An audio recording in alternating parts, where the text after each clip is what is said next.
아까 거시적인 부동산 시장 말씀해 주셨을 때 홍보님께서 투자하시는 기준이 있다고 말씀해 주셨는데 그렇죠. 혹시 뭔지 알 수 있겠습니까? 많은 전문가분들도 얘기를 하셨지만 올 하반기 전세가 좀 역전세가 좀 많이 날 거다라는 의견들도 많았었단 말이에요. 왜냐하면 재작년 때 워낙 많이 올랐던 게 이제 2년 도래하니까. 예.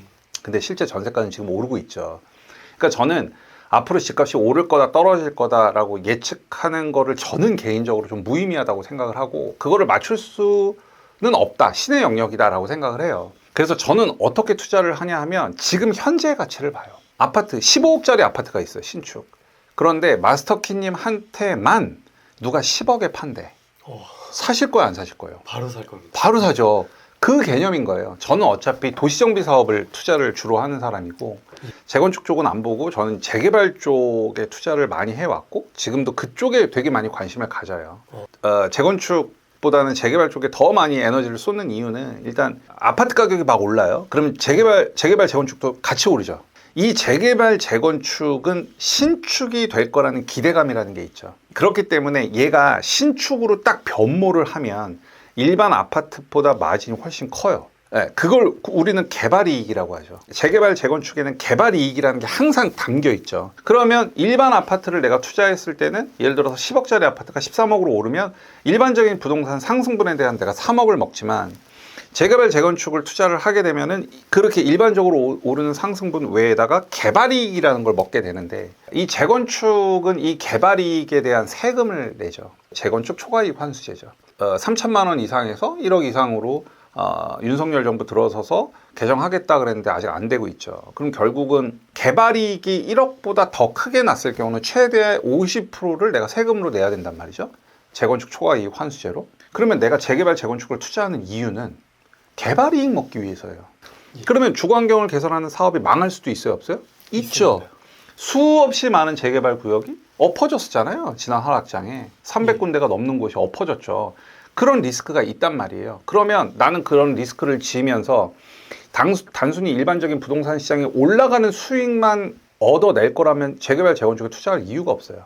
개발 이익을 얻기 위함인데, 그래서 남들이 2억의 수익을 낼 때 나는 5억의 수익을 내기 위해서 재개발, 재건축 투자를 하는 건데, 그 개발 이익의 반을 세금으로 내야 된다? 저는 그게 용납이 안 되는 거죠. 그게 재건축보다는 재개발에 제가 더 포커싱을 두는 이유고, 두 번째는 투자 기회. 투자 기회적인 측면에서 보면 재개발이 훨씬 많아요. 재건축은 주로 어디 있어요? 강남, 목동, 노원이잖아요. 물론 마포에 가면 성산시형도 있고, 광운대 역세권개발 옆에 미미삼도 있고, 여의도도 있고, 뭐 그렇지만 일반적으로 재건축이 모여있는 곳은 강남, 목동, 노원이란 말이에요. 그런데 재개발은 빌라 때려 부시고 아파트 짓는 거잖아요. 서울 25개구에 다 있어요. 빌라 없는 데가 어디 있어요? 물론 강남 서초에서 재개발이 그렇게 활발하게 될 수 있는 여건은 없어요. 뭐 노후도도 깨져 있고. 강남 서초를 뺀다 하더라도, 뭐 송파까지 뺀다 하더라도 25개구 중에 3개구 빼면은 나머지 22개구에는 빌라촌이 다 있단 말이에요. 그러니까 내가 투자를 할 수 있는 기회를 재개발 쪽에서 훨씬 많이 얻어낼 수 있어요. 훨씬 많이, 비교가 안 되게. 나머지 세 번째, 투자금. 재건축 투자금은 기본적으로 뭐 저기 노원 가더라도 막 수억 원씩 들잖아요. 근데 재개발은 물론 아까도 말씀드렸다시피 사업 리스크가 있습니다. 구역 지정도 안 된 극초기로 가면 뭐 4천만 원, 5천만 원 정도로도 투자를 할 수가 있단 말이에요. 투자의 기회도 많고, 그다음에 세금도 적게 내고, 그다음에 투자 금액도 적고. 그래서 저는 한 3, 4년 전부터는 재건축은 조금 사이드로 뒀고, 재개발 쪽에서 수익을 크게 내고 이쪽에 기회가 훨씬 많을 거라는 판단이 들어서, 특히 또 오세훈 서울시장이 많이 밀어주고 있잖아요. 그래서 이쪽 재개발을 좀 중심으로 많이 보고 있는 거죠. 그리고 또 궁금한 게 있는데, 재개발, 재건축하면 요즘에는 좀 많은 방식이 나온 것 같습니다. 맞아. 모아타운도 있고, 신속 통합 기획도 있고, 뭐 공공재개발도 있고, 도심공공주택 복합사업도 있고, 뭐 공공재건축도 있고, 재개발도 있고, 재건축도 있고, 뭐 엄청 많죠. 사람들 많이 헷갈리시죠? 그걸 좀 설명을 드릴게요. 화면 보시면 뭐 민간재개발, 공공재개발, 모아타운, 도심공공주택 복합사업, 신속통합기획 굉장히 많은데, 굉장히 많은 사업 모델을 나누는 기준은 뭐냐면 어떤 법을 적용받느냐예요. 그래서 여러분들이 흔히 아는 재개발 재건축은 도시및 주거환경 정비법, 줄여서 도정법, 도시정비법이라고 하죠.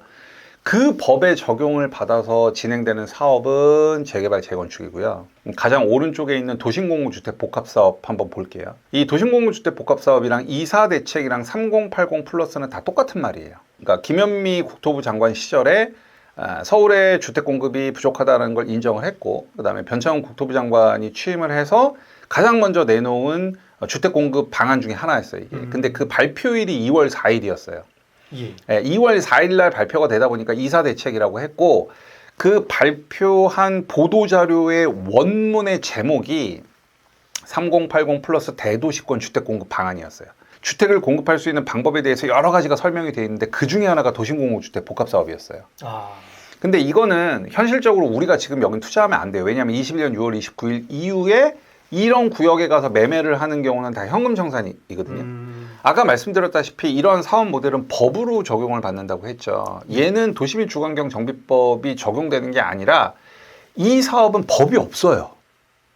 적용할 수 있는 법이 없어요. 그래서 이때 윤석열 정부에서 공공주택 특별법이라 그래가지고 3년 한시로 이 사업을 하겠다. 문재인 정부 때 제가 문재인 정부 3년 한시로 하겠다라고 한 거예요. 문재인 정부에서 만들어진 도심공공주택 복합사업의 모델을 우리 같은 투자자들이 투자할 수 있는 기회가 없어요, 여기. 가서 사면 현금 청산이니까. 근데 윤석열 정부에서 취임할 때 이 사업 모델을 민간 사업 방식으로 추진하겠다라고 얘기를 했었고, 그래서 2022년 10월, 그러니까 작년에 도심복합개발법이라는 걸 제정하겠다고 얘기했었어요. 예. 제정하겠다고 얘기했었는데 감감무소식이야. 저는 저거 되게 기다렸거든요. 왜냐하면 새로운 사업이 나올 때는 투자 기회가 되게 많아요. 그리고 사람들이 잘 몰라요. 그러니까 투자 기회가 많죠. 그래서 저는 저거를 되게 기다렸는데 감감무소식이라 실망을 했거든요. 근데 9.16 대책에서 저게 언급이 됐어요. 주택공급 방안 발표됐잖아요. 9월 26일 날. 근데 이제 많은 전문가분들께서 알맹이가 없다. 별다른 내용이 없다라고 하는데 저는 좀 생각이 달랐거든요. 그래서 조고 관련해서는 제 블로그에다 글을 하나 올렸으니까 혹시 관심 있으신 분들 한번 읽어보시면 좋을 것 같고, 9.16 대책에 보면 바로 저 도심공공주택 복합사업을 민간 도심 복합사업으로 할 거고 법률을 신속히 제정해서 하겠다라고 한 줄이 써져 있어요. 전 그거를 보고 너무 기뻤거든요. 잊지 않고 있었구나. 구체적으로 뭐가 나온 건 아니지만 어쨌든 정부에서는 한번 확인을 해준 거죠. 저 사업을 하겠다고. 그리고 말씀드렸다시피 뭔가 새로운 게 도입될 때는 기회가 많다는 거. 그래서 저쪽은 앞으로 여러분들께서 좀 관심을 계속 가지셔야 될 것 같고, 그 다음에 이제 모아타운인데, 모아타운에 적용되는 법은 빈소법이라고 그래요. 빈집 및 소규모 주택에 관한 특례법. 근데 이제 모아타운은 여러분들이 가로주택 정비사업이라고 많이 생각들을 하시는데, 정확히 말하면 모아타운 입구로 가로주택 정비사업은 아니고, 모아타운은 블럭 단위로 개발을 하거든요. 한 블럭. 그래서 그 블럭 하나를 우리는 뭐라고 부르냐면 모아주택이라고 불러요. 그러면 여러 개의 블럭, 여러 개의 모아주택을 합해서 하나의 대단지 아파트인 것처럼 보이는 그거를 이렇게 잡아서 모아타운이라는 표현을 쓰거든요. 저 모아타운 안에는 여러 개의 모아주택들로 구성되어 있다고 얘기했죠. 그러면 이 모아주택은 4가지 사업 방식 중에 하나를 택할 수 있어요. 그게 가로주택 정비사업, 소규모 재건축, 소규모 재개발, 자율주택 정비형.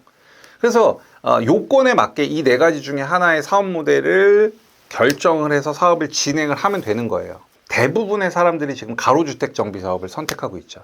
그러니까 사람들이 모아타운, 모아주택 하면 가로주택 정비사업을 떠올리는데, 사실은 이 4가지 중에 하나를 선택을 하면 된다는 거고, 재개발과 모아타운은 아까 재개발은 도시및 주거환경 정비법이고 모아타운은 빈소법이라고 말씀을 드렸죠. 근데 또 차이가 뭐냐면, 이제 일단 모아타운의 장점은 인허가 절차가 되게 간소해요. 그러니까 예를 들면 재개발 같은 경우는 구역 지정한 다음에 추진위원회 설립하고 조합 설립 인가하고 영향평가 받고 건축심의 받고 사업시행인가 받고 그다음에 감정평가 받고 조합원 분양 신청 받고 관리처분, 이렇게 되게 절차, 그러니까 넘어야 될 허들이 많은데, 모아타운은 재개발보다 넘어야 될 허들이 훨씬 적어요. 그 말은 사업 속도가 빠르다는 거죠. 예를 들면 추진위를 설립할 필요가 없고 사업 시행인가랑 관리 처분을 뭉뚱그려서 하나로 가는 그런 게 있단 말이에요. 그러면 재개발보다는 넘어야 되는 허들이 적다는 건 장점.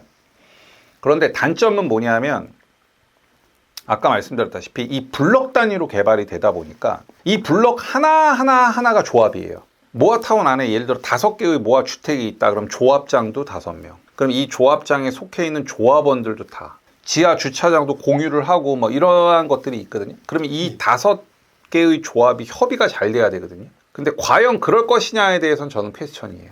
그리고 이 5개 중에 예를 들어서 한 군데가 안 될 수도 있겠죠. 그러면 이 모아타운 내 이 한 군데가 그냥 빌라촌으로 남는 거예요. 나머지만 아파트가 되는 거죠. 예를 들어서 A, B, C, D, E라고 했을 때 B에다 투자했으면 내 건 아파트가 안 돼. A, C, D, E는 되는데 그런 리스크가 있어요. 그러니까 장점과 단점이 되게 명확한 거예요. 아까 공사비 얘기도 했는데 모아타운은 개별이기 때문에 규모의 경제를 해낼 수가 없어요. 그래서 공사비 인상에 되게 취약한 사업 모델이에요. 그래서 모아타운은 성공적인 사업이 되려면 이 조합들이 시공사도 다 같이 가야 돼요. 예, 다 같이 통일해서 가야 규모의 경제를 이루어야 공사비를 상대적으로 낮출 수가 있다는 거죠. 네. 예, 그런 단점이 있는 반면에 아까 인허가 허들이 재개발보다는 짧다는 그런 차이가 있는 거고 뭐 어느 게 좋다 나쁘다 이거를 말하는 것보다는 결국은 사업이 잘 될 거냐 안 될 거냐를 판단을 하면 되는 거거든요. 그래서 여러분들께서 모아타운은 좀 그렇게 접근을 하셨으면 좋겠다라는 게 제 생각인 거고, 그 다음에 이제 재개발, 민간 재개발 쪽 보면 이제 공공재개발은 결국은 사업성이 워낙 나오지 않기 때문에 공공이 개입하는 거고, 실제 저기는 다 토지거래허가구역으로 묶여있기 때문에 우리가 실제 투자할 수가 없거든요. 민간들끼리 도저히 단합이 안 돼서 사업성이 안 나와서 할 수 없는 것을 공공이 개입해서 재개발을 한다, 이렇게 생각을 하시면 좋을 것 같아요. 그 다음에 이제 민간 재개발이 나오거든요. 사실 제가 수강생분들한테 항상 얘기하는 게 굉장히 다양한 사업 모델이 있지만 저기 민간 재개발 중에 주택정비형 재개발만 잘 알아도, 저것만 잘 알아도 투자를 해서 수익을 내는데 아무 문제가 없어요.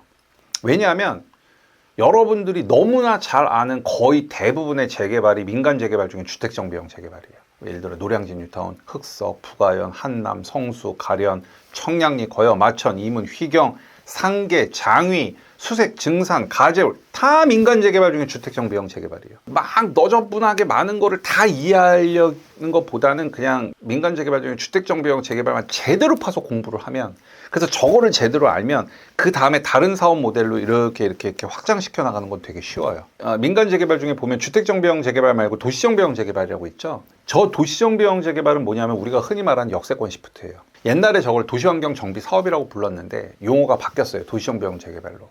그리고 우리가 역세권 시프트라고 하거든요. 그 왜 지하철역 근처에 주상복합 정말 높이 올라가는 거 있죠. 예. 뭐 대표적으로 얼마 전에 사전 점검한 청량리 엘스카이 65, 옛날 청량리 4구역. 그런 게 도시정비형 재개발이에요. 오피스텔도 넣고 상가도 넣고, 그래서 용적률 많이 받아갖고 쫙 올리는 게 도시정비형 재개발인데, 도시정비형 재개발도 많이 나와 있지 않죠. 민간 재개발 중에 주택정비형 재개발에 비해서는 사업장이 그렇게 많지가 않죠. 여러분들께서 이렇게 사업 모델을 구별을 하시면 좋을 것 같고, 마지막으로 그럼 신속통합기획이 뭐냐라고 궁금해 하실 건데, 신속통합기획은 민간 재개발 중에 주택정비형 재개발이 신속통합기획이에요. 그러니까 주택정비형 재개발과 신속통합기획은 똑같은 얘기예요. 그럼 신속통합기획은 뭐가 다르냐? 자, 예를 들어 볼게요.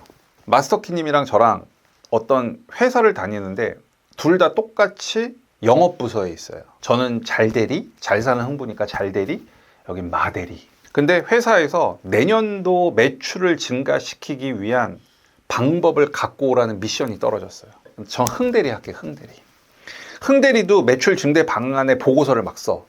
우리 마대리님도 보고서를 막 써요. 그럼 이 보고서를 현장에다가 적용을 시켜서 매출을 증대를 해야 되겠죠. 현장에 적용을 시키려면 결제라는 걸 받아야 되잖아. 흥대리는 보고서를 써서 팀장한테 결제를 받아요. 그 다음에 본부장한테 결제를 받아. 대표이사한테 결제를 받아.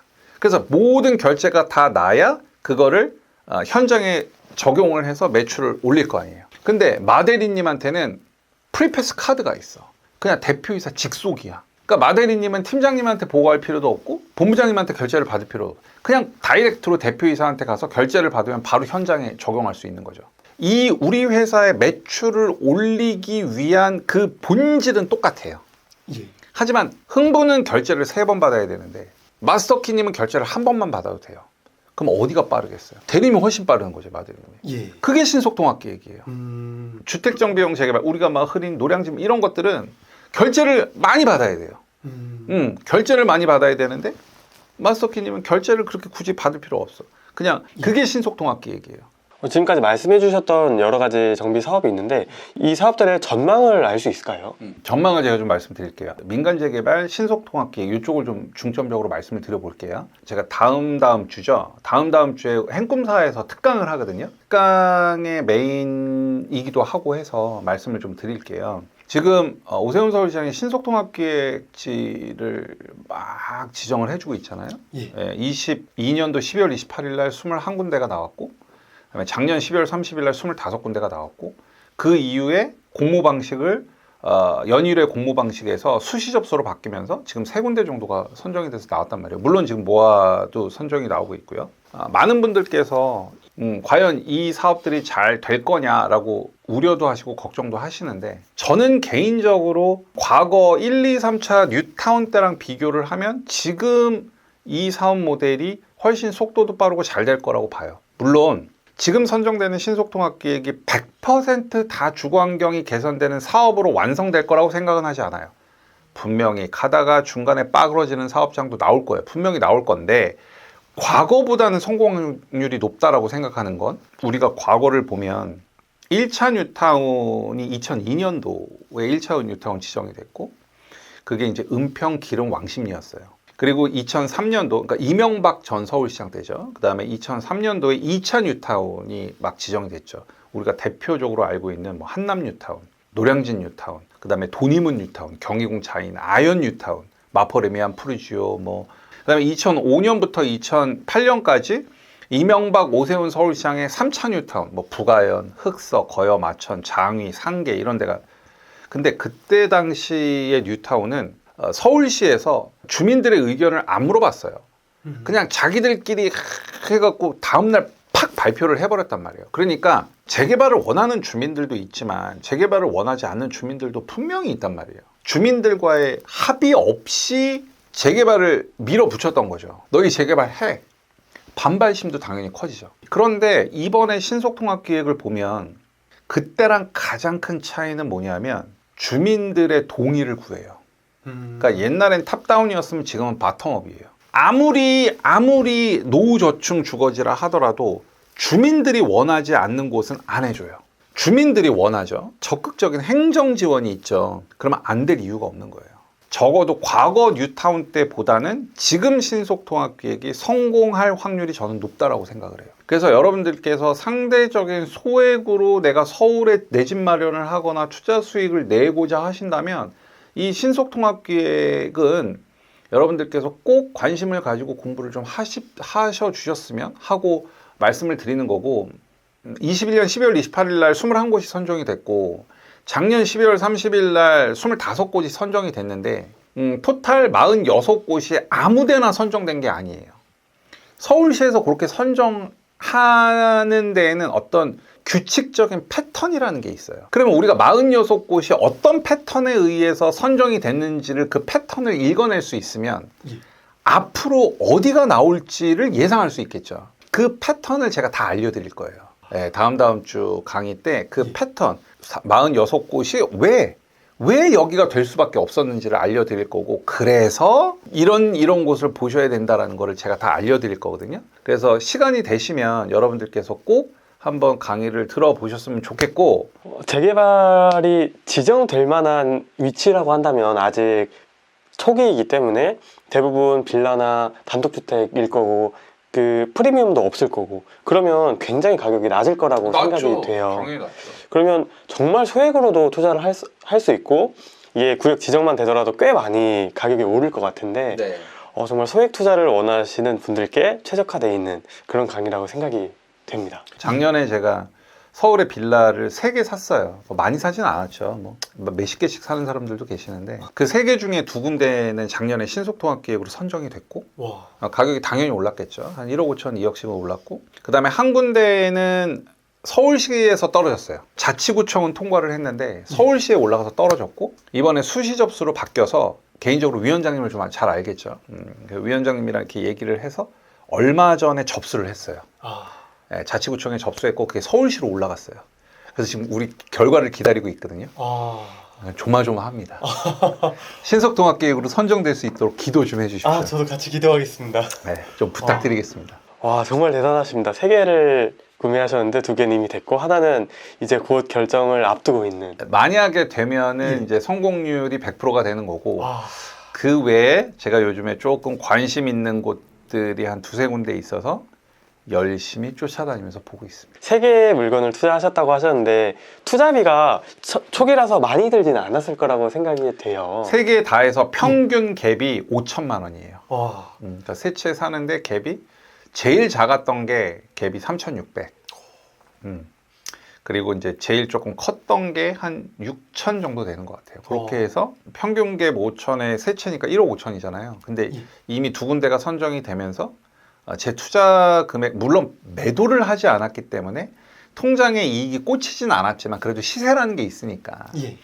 그럼 제 투자 금액은 이미 넘어섰죠. 수익은. 그보다 훨씬 크게 됐고, 저는 개인적으로 3개 중에 2개는 조금 길게 갖고 갈 생각이고, 길게 갖고 가면서 뭐 최소 한 7억 정도의 수익은 좀 내려고 하는 거고, 2군데는, 그리고 한 군데는 상황 봐서 매도를 좀 할 수 있으면 하려고 그렇게 생각하고 있습니다. 선정만 되면 정말 네. 대단한 수익 내린 것 같습니다. 그래서 아까 말씀드렸다시피 46군데가 어떤 패턴에 의해서 선정이 되는지를 여러분들께서 아시면, 이건 수업 시간에 알려드리려고 했는데, 제가 몇 달 전에 이 그 신속통합계 패턴을 행꿈사에서 했었고, 이번에 앵콜 강의 하는 거잖아요. 예, 맞습니다.